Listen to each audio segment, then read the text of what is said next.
Hello, Star Trek Online. This is the Doctor, and welcome back to more Let's Play Star Trek Online.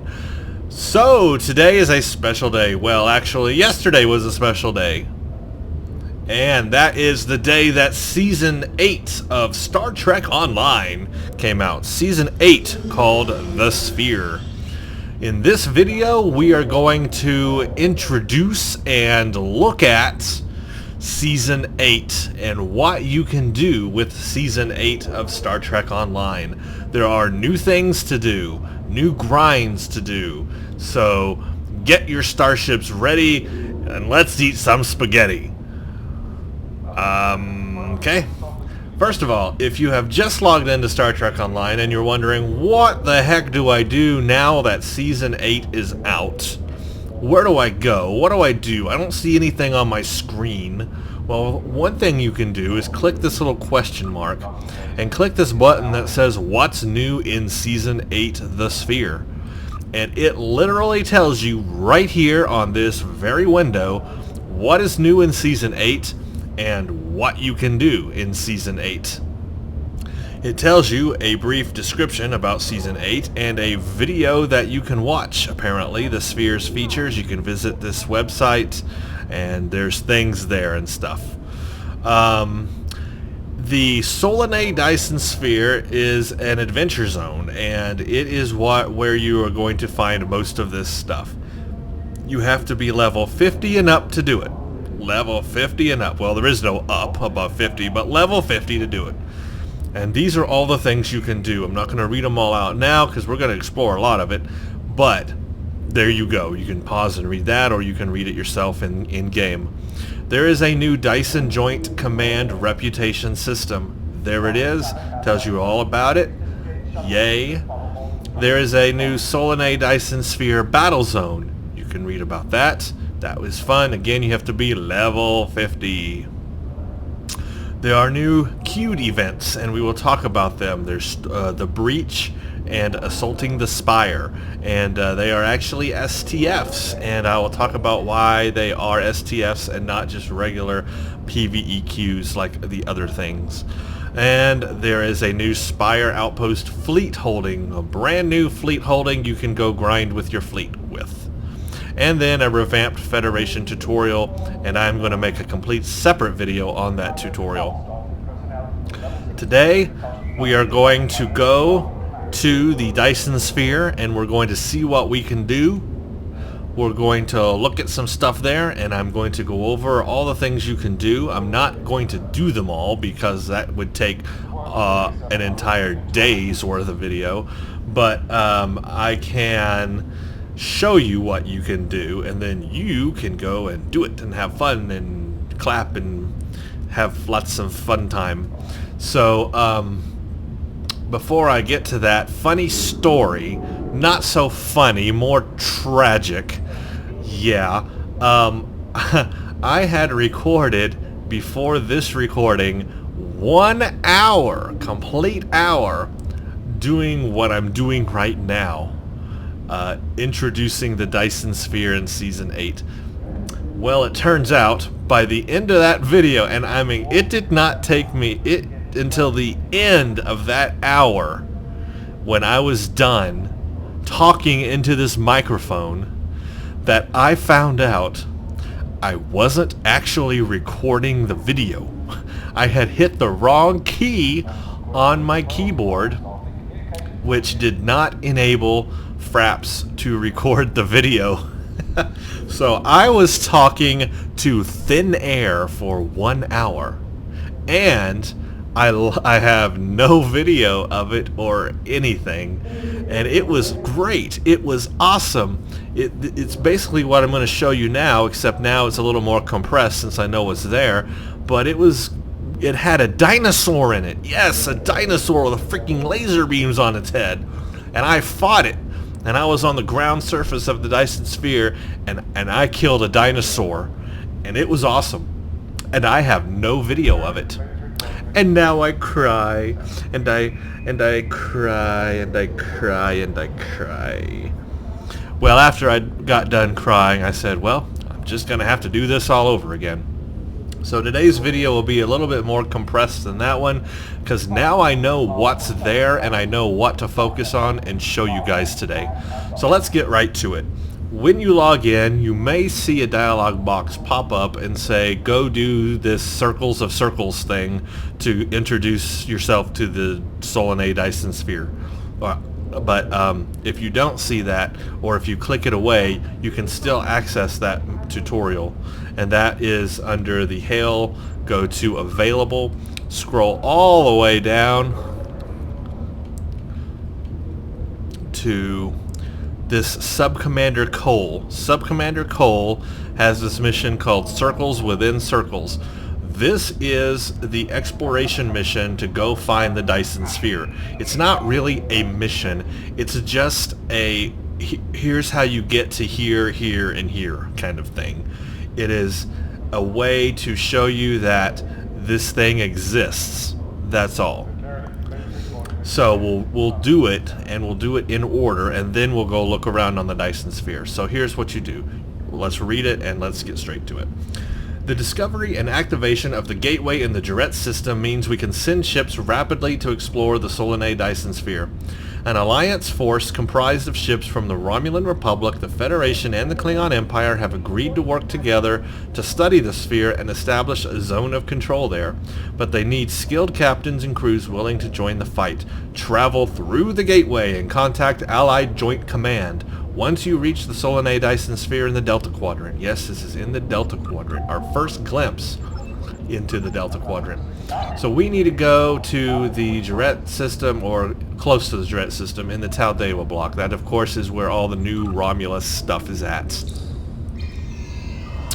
I'll just let you know, I am on my tactical character. This is the third character I ever created in Stowe, way back 3 years ago.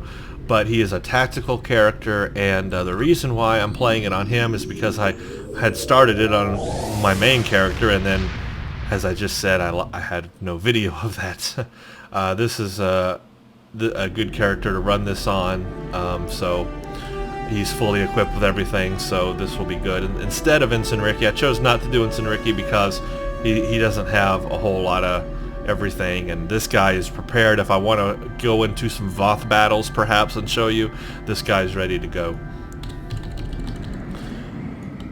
So we need to go toward Taldewa. Now if you look on the map, you hit M and you hit Galaxy. They've updated the Galaxy map, and you will now see that there is a Delta Quadrant and the Solanae Dyson Sphere, and there's a gateway, and that gateway connects right over here near the Duret system in Taldewa. It's not quite in Taldewa. I mean, it's not quite in the Duret system, but the gate is beside the Duret system.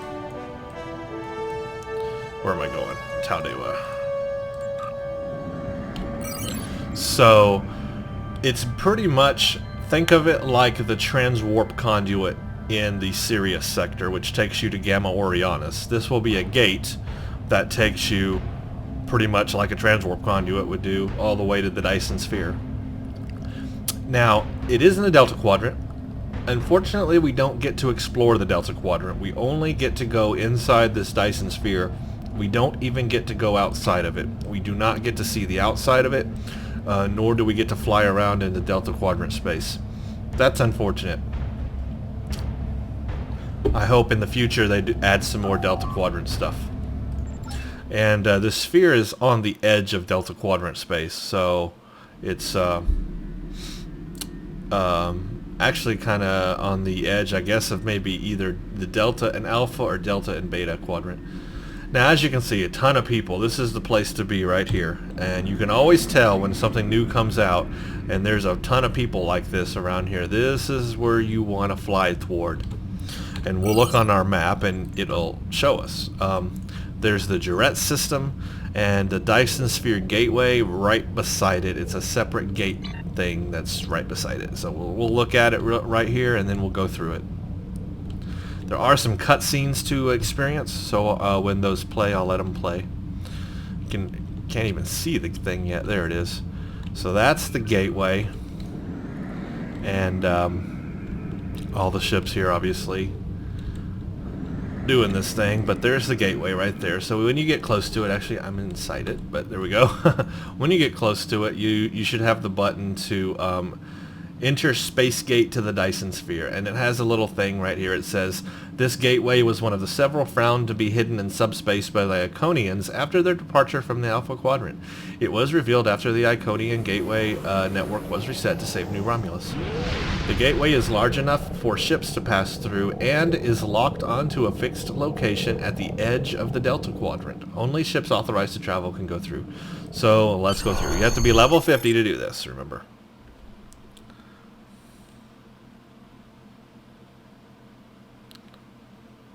There you go. Iconian Gateway. And here we come.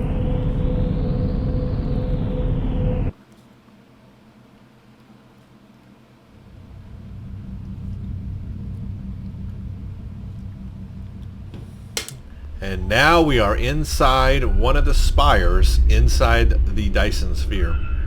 So let's take a quick look around. I'm going to go around and show you everything, but first let's talk about being inside a Dyson Sphere. We'll look out the window here. I love the way they did this. It's accurate. It's what you would expect to see. When you look up, you see ground. When you look down, you see ground. When you look straight across, you see clouds and clouds. This is all accurate. Think about being inside of a sphere, and you would be able to see ground all around you. Anywhere you walk, you would be upright, and gravity would be correct. At the center of the Dyson Sphere is a star. Think of the Dyson Sphere being as big as, or at least the one was from Relics, that Dyson Sphere from Relics in Star Trek The Next Generation. That Dyson Sphere was as big as the orbit's path around the sun. I mean, the Earth's orbit path around the sun. So think of the orbit that the Earth takes around the sun and how far away it is from the sun, which is 8 light minutes. And think about a sphere going all around that orbital path of the Earth, all around the star, and encompassing the star in the center.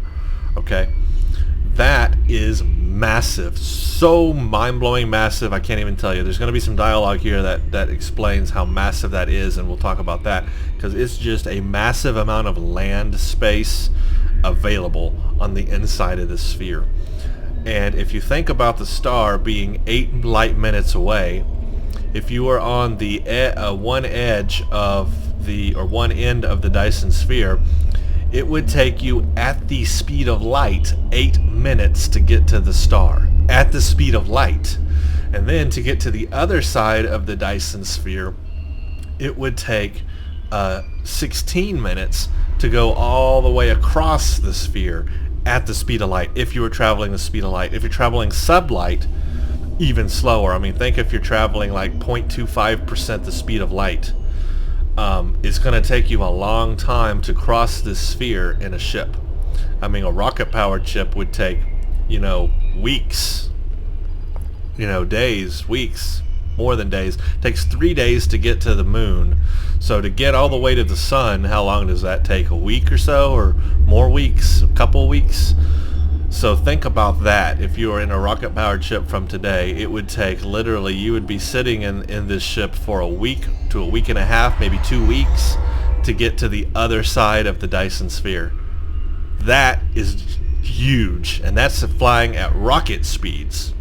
Okay, I mean, you could literally fly at warp speed inside the Dyson Sphere at low warp. I mean, you would want to do like warp 1, low warp to get across the other side of the sphere. That is just mind-blowing. And clouds make sense because there is an atmosphere. The sun, there's an atmosphere surrounding the whole inside. Now, closer to the star, there would not be an atmosphere. There'd be like being in space. But outside of that, yeah, there's an atmosphere. We'll look at that closer, but let's go around here. Let's first follow what the mission says to do, which is going to introduce us to this place, and then we'll go around and take a specialized look at everything. We need to go to the Chief Logistics Officer, and that is this dude right here. Welcome to the Delta Quadrant. A journey that once took 30 years at maximum warp now takes mere minutes. So, did we just go as far as Voyager did? Not quite. We're on the border of the Delta Quadrant. Specifically, we are within the Solanae Dyson Sphere, a spherical structure built around a star. The sphere itself has a diameter is nearly 200 million kilometers, or the equivalent of 250 million M-class planet surfaces. That's just, I cannot comprehend 250 million M-class planet surfaces. Think about how many planets Starfleet has explored in the galaxy, in the Alpha Quadrant, Beta Quadrant. Think about how many planets they've explored. Think about how many planets are in the Federation. There's only, I don't think there's not any more than 1,000, is there? Or maybe a thousand, maybe around that, maybe 1,000 or 2,000, maybe not even that much. That are in the Federation, and then think of how many worlds they've explored. I doubt they've explored 250 million planets, even by the 25th century. Okay? So, think about the inside of the surface as being a ton of more planets than they've even explored in, let's say, 300 years. You know? They haven't even explored that many planets in these hundreds of years. But yet there's 250 million M-class planet surfaces right here in this sphere. How much time do you think it would take to explore the inside of this sphere? Probably hundreds of years to fully explore the entire surface of this sphere. Hundreds of years. Of course, if you got a lot of outside help, that would definitely help. But, yeah, that's just mind-blowing to me. I cannot... It's so hard to comprehend that much space. So we only occupy a very tiny fraction of this Dyson Sphere.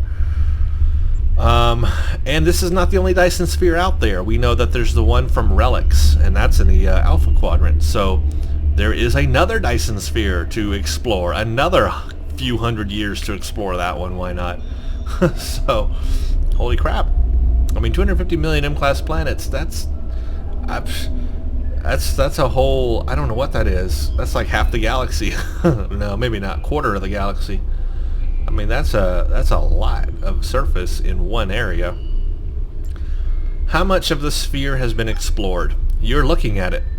The sphere is huge, and it could take us a lifetime to completely understand, excuse me, its construction and technology. We're taking it slow until we know more. And that's where you come in. We could use the help of the TARDIS, my war TARDIS actually. Before we get started though, Sub-Commander Cole wants you to receive a briefing about Omega particles from our Chief Scientist. So now we gotta go speak to the Chief Scientist and we'll get back to all this stuff. Yes, that's a mech. We'll get back to that. Stay with us. Stay with us. Chief Scientist is over here. Let's talk to her. Hello. Cole has asked me to be brief, as there's a lot to be done. We found massive amounts of Omega particles being produced within the Dyson Sphere. These particles are extremely unstable, and when detonated, they will damage subspace, making warp travel impossible in vast areas around the detonation site. In the past, we've only had to deal with small amounts of Omega particles. Now we have a structure that is mass-producing them for an unknown purpose. This Dyson Sphere is literally producing Omega particles. And these Omega particles can be put together in a bigger Omega molecule. So think of the particles as being the tiny bits, and the tiny bits all come together and make the big bit, the molecule. If a molecule explodes, that could destroy subspace and warp travel in the entire galaxy. But if a particle explodes, that could destroy warp travel within a few light years around that destruction. So even a particle is very powerful that it could destroy warp travel within light years. But a molecule could destroy warp travel for everybody in the entire galaxy. So that molecule is the bad beast. But the particles are bad in themselves. And this Dyson Sphere is producing them. So what's the plan to neutralize them? The plan is twofold. First, we must find and destroy any existing Omega particles. Second, we must discover whatever is producing them at such an alarming rate and stop it. The Federation and Klingons have agreed to join an alliance with the Romulan Republic in order to see this done. These particles threaten us all. This would be simple, except for, well, perhaps I'll let you hear more from Cole. He's asked to speak with you, so now we gotta talk to Cole. And what she's talking about, or not talking about, are the Voth. That's where the Voth come in. The Voth want control of this Dyson Sphere, and they want the Omega particles, and they want to create an Omega molecule. I do not know why, and neither does Starfleet or Romulans know why, but that's what the Voth are after. They're after the Omega stuff. Here we go, let's watch. Welcome to the Solanae Dyson Sphere. My name is Sub-Commander Cole. This is the main command center for Joint Alliance Command, a multi-species task force willing to work together toward a common goal, for now at least. The gateway you use to get here is in Republic space, so the Republic is taking the lead here as well. Our mission? To destroy the Omega particles this sphere creates, and neutralize its ability to generate more. The first scouts into the sphere confirmed that it was producing massive amounts of Omega particles for an unknown purpose. Given enough time, this sphere could produce enough Omega particles to completely annihilate warp travel in all known quadrants of the galaxy. We thought this would be a sweep and clear operation, but we were waylaid by a species known as the Voth. The Voth claim to be natives of the Delta Quadrant, are extremely technologically advanced, and they want the sphere. Now we're in a fight for control. The Voth are determined to gather the Omega particles. We're still determining why, but this is a threat to all warp-capable civilizations. I can't stress enough how important it is that we stop the Voth and neutralize the Omega particles. There's a lot to do. Shall we get started? Indeed we shall. So that introduction told us that this is the Solanae, and that the is... The Dyson Sphere battle zone is connected to the Voth reputation system. Go to your character window to view your reputation. And we will take a look at that in just a second. So basically the Voth were introduced in the Star Trek Voyager episode Distant Origins. If you've not seen that episode, go watch it. It's a Voyager episode. It is very good in introducing the Voth. In fact, one of their big ships eats Voyager. Yes, it eats Voyager. So if you're interested in what that means, go watch that episode. However, the Voth were only seen in that episode. There have been nothing else since then. So it's a one-off episode species, but Cryptic has decided to build a whole thing around the Voth. So that's good, because what other venue could do it than a game or a book or something like that to expand upon something only seen in one episode. So that's cool. We get to see a lot more Voth now. And the Voth are much more technologically superior to us and Romulans and Klingons, or most people in the Alpha Quadrant, anyway, except for the Solanae, probably. The Solanae are probably more advanced than the Voth. Obviously, the Solanae created this Dyson Sphere, so their technology is above the Voth, and then the Iconian technology would be above the Solanae. So you can think of that as a hierarchy. It would be Iconian, Solanae, Voth, humans, Romulans, Klingons. And the Solanae were those clicky aliens in Sphere of Influence, if you are wondering. So, anyway, the Voth want the Omega particles, and we are fighting with them for control of this sphere. Alright, so it wants to go into the reputation system now, so I might as well go ahead and do that and go over what you can get, because what you're going to get are Dyson marks, and these Dyson Sphere marks go into the new reputation system that's been added. The rank of your reputation and rewards for each tier can be viewed here. Just like other reputation systems, there's 5 tiers. You have to earn reputation points to get there and unlock each tier, and then you get these captain abilities that you can enable. Your available projects and upgrades are located here. You add projects just like you did before. The currency for this project and the amount you have can be seen here. You add Dyson Sphere marks, and commendation marks, and we'll talk about that. So now that this is up on our screen, because this is where it logically brought us to let us know that it's here, we'll just go through this real quick. There's 5 tiers. You need the same amount of reputation like in the other ones to get to unlock them. So you need 5,000 reputation to unlock tier 1, and on and on and on and on to tier 5. These abilities are pretty much geared toward anti-protons, because of critical severity and critical chance. And then there's really, I think a lot of them are really more geared toward ground. I think they'd help you better on ground anyway.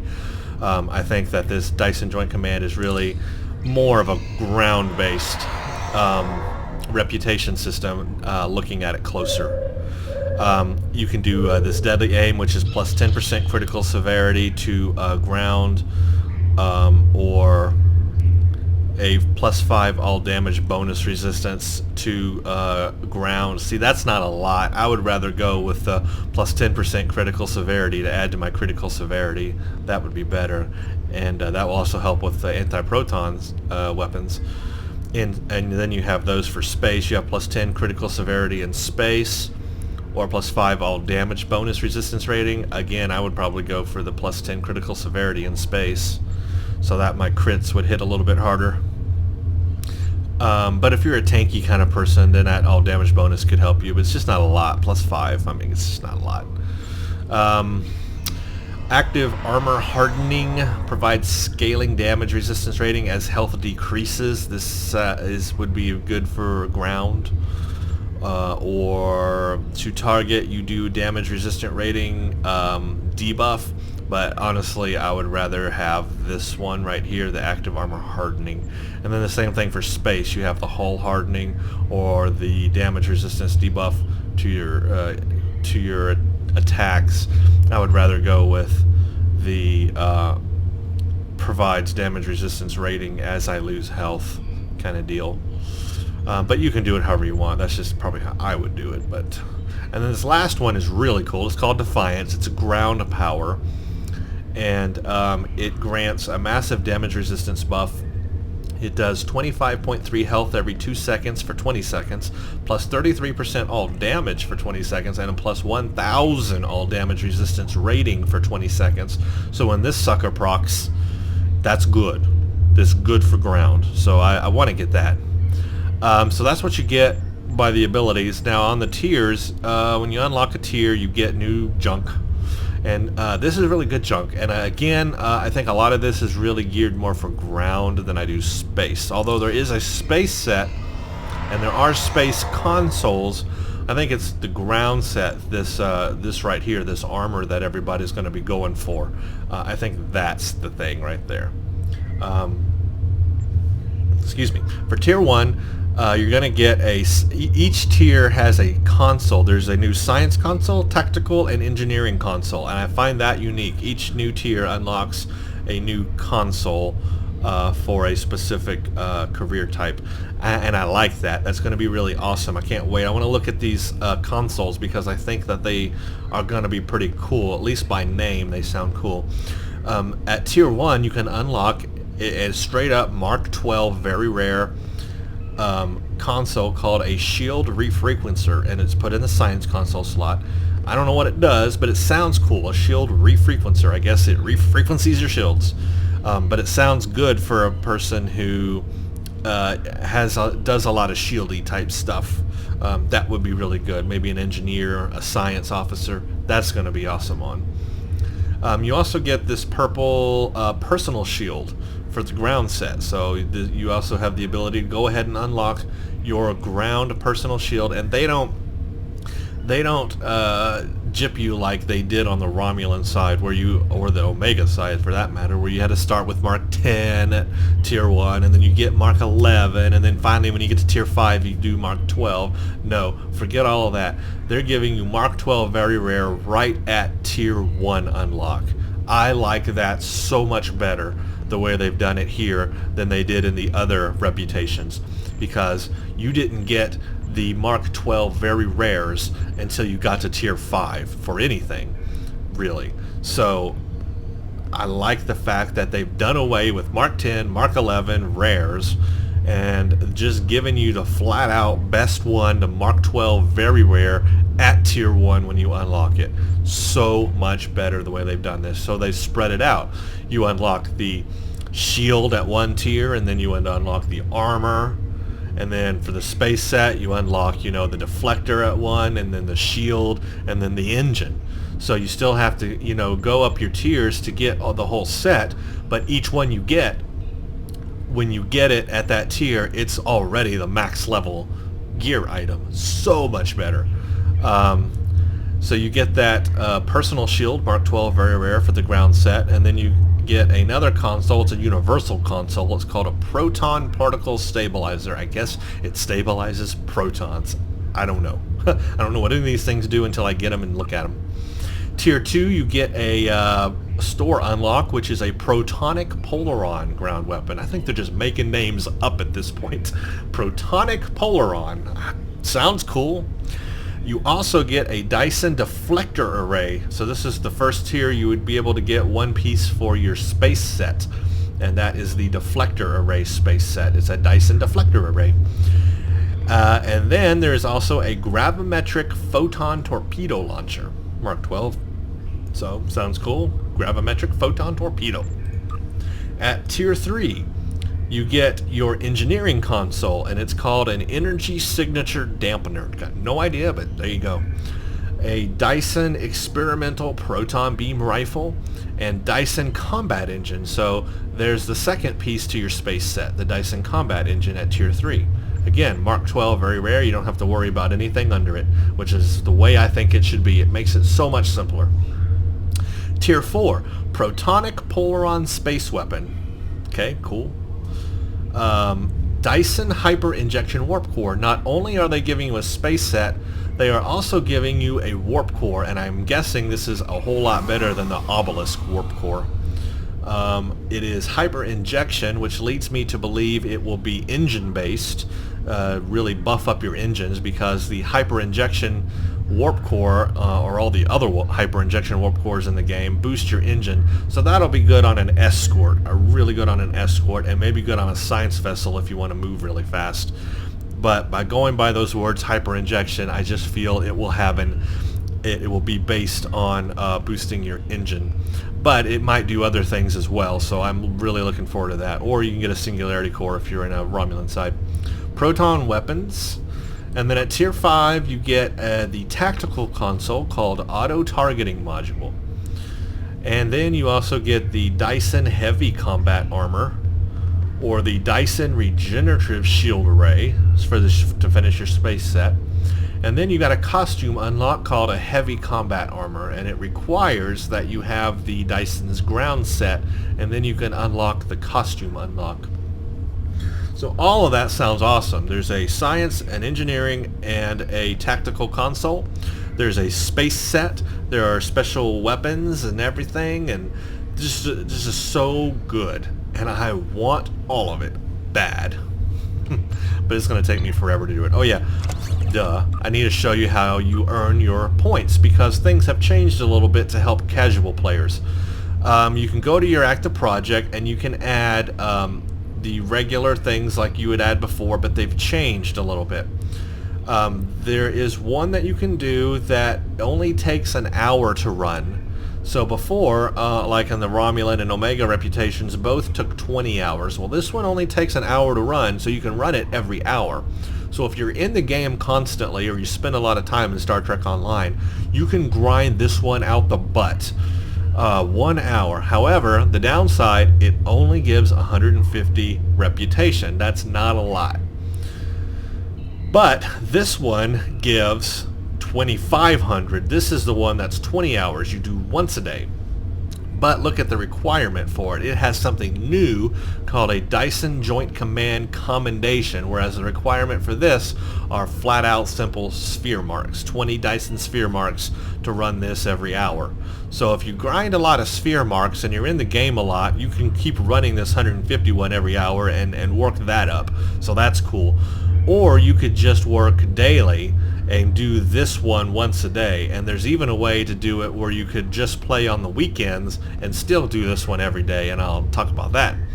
and that's because of this Dyson Joint Command commendation. You can get marks, and also you can get commendations, and commendations are received by doing the daily. There's one daily you can do that will give you it gives you one commendation for doing the daily. You do it once a day, and it's pretty much like a patrol. Like you would go to Taldewa and do a patrol, and you would get your Romulan marks. Well, on this one, it's kind of like that. You have to scan a few things. It's really not as long, though, and you get one of these commendations.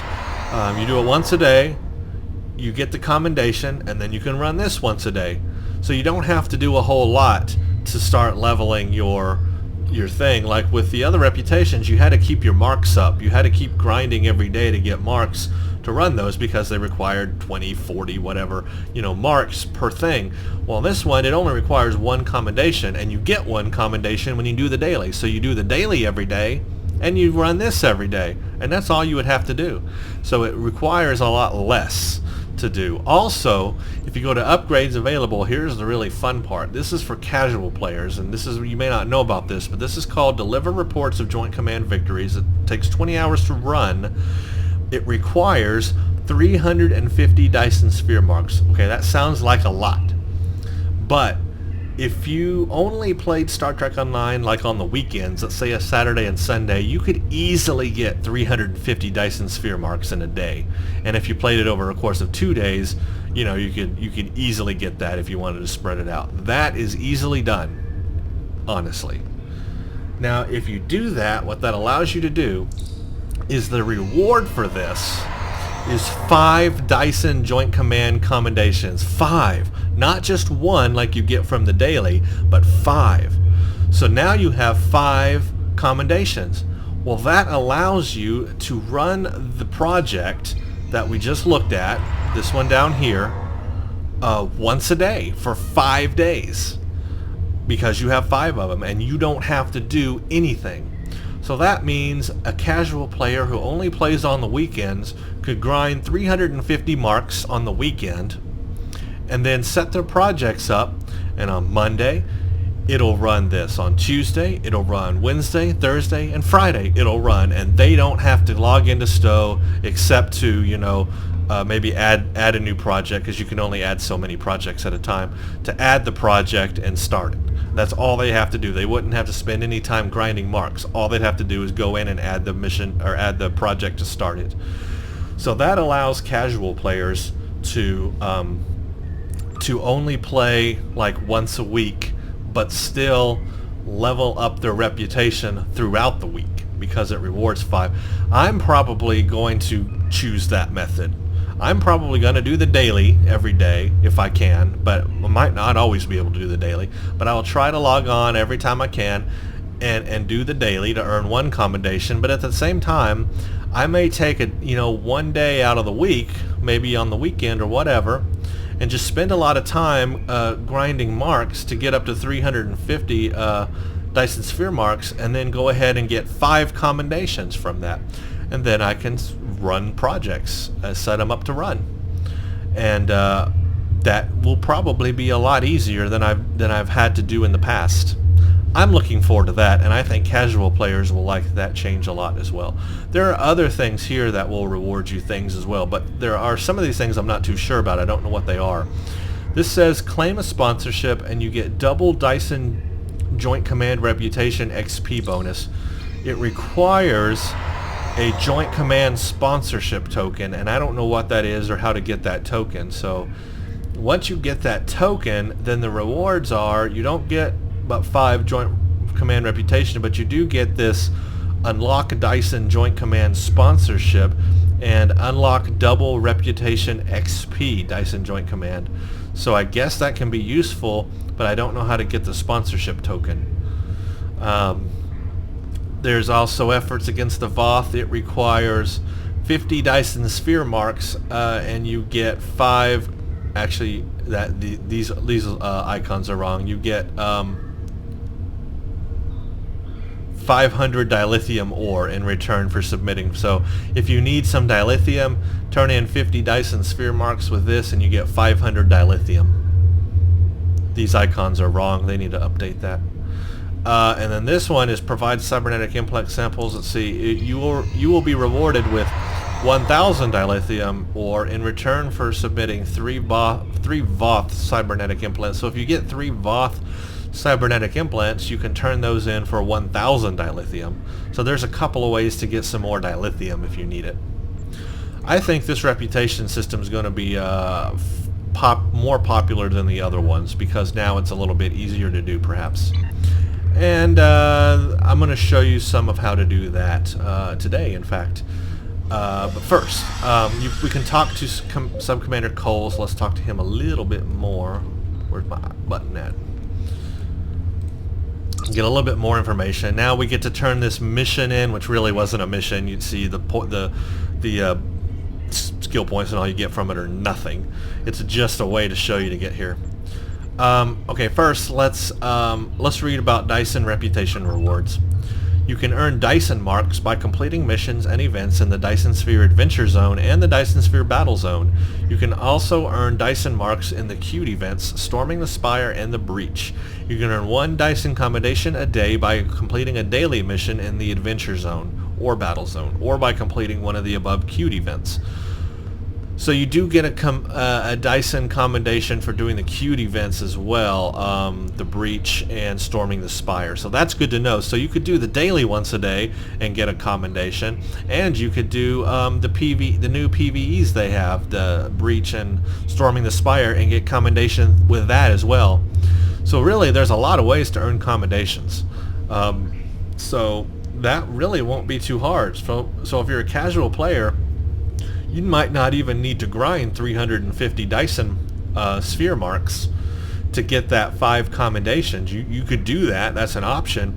But you could just play the daily that day and get 1. And then you can play 4 runs of the new PvE queues and get 4 that way. Add that together, you got 5. So you don't necessarily have to grind 350 Dyson marks. You can just grind the PvE queue if you want. And that'll do it right there. And so that's really cool. It gives you more options right there. I may actually do it that way if the STFs are fun. If a lot of people are playing them and they're fun and they're fast, I've heard that they can take anywhere around maybe 25-30 minutes to finish. So that's a normal time for an STF. I mean, really, that's what, 2 hours to do it 4 times if you do them back to back. 2 hours of your time, and you got 4 commendations right there. Do the daily, you got 5 commendations. You're done for the week.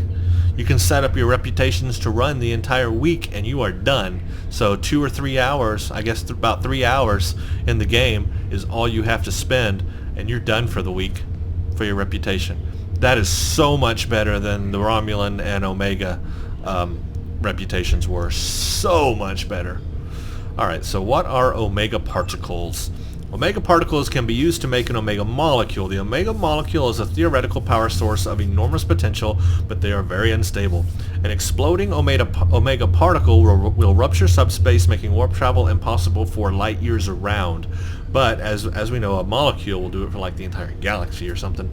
For this reason, our mission here includes disabling the sphere's particle generators and doing our best to shut down the omega particle machinery. What are different areas of the sphere? The sphere is far too large for us to have it all cataloged and occupied. We've set up a small base of operations near the main Iconian gate. The Allied Zone is the location closest to the gate where our joint forces have control. The Contested Zone is the next area over where we fight against the Voth for control of the sphere. I am going to go ahead and do supply woes while we're here in this episode, because it's going to introduce you and show you some of the areas around the Allied Zone and allow me to show you what other things there are in this thing. So it says, while the minefield helps to keep the Voth ships from entering Allied space and masses, occasionally the Voth will slip 1 or 2 small vessels through with their advanced cloaking devices. We have a range of tachyon probe frequencies that can sometimes detect Voth ships, but we need to get up close to have any chance of success. We want the TARDIS to search for this zone for any Voth ships, and we'll get 40 Dyson Sphere marks for doing it. It really doesn't take long. It's just a way again to show you around the area, but we're actually going to get Dyson marks for doing it, so that's cool. Now let me go show you what's inside this spire.